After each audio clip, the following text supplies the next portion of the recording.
The last mind map that we're going to look at in this module is called the Eel Mind Map. And the Eel Mind Map is designed to teach learners how to order information.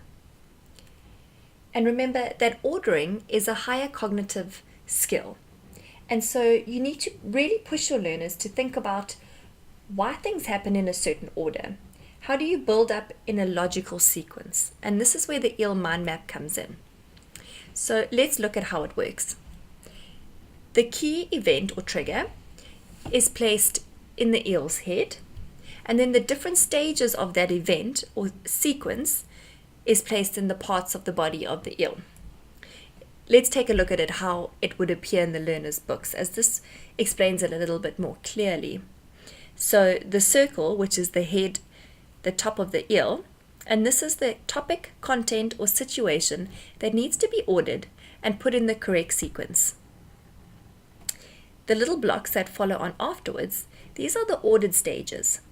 So it's each stage of the event or the sequence, and it should be placed in a logical order. Now let's work through a practical example together. The task given to the learners is to look at the process of photosynthesis and write down the process in a logical order. Now remember, the mind maps are there to guide learners and to train them to think in a certain way in order for them to answer questions correctly. So in the head of the eel, we place our key topic, which is photosynthesis.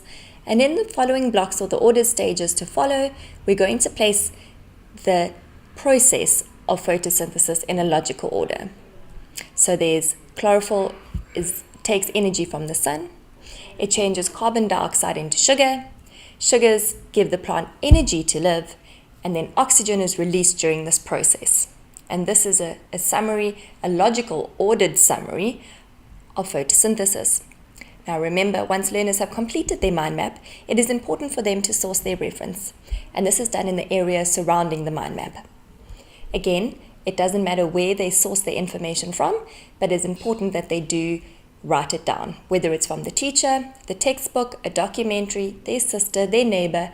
It doesn't matter. It's just important to cite their work.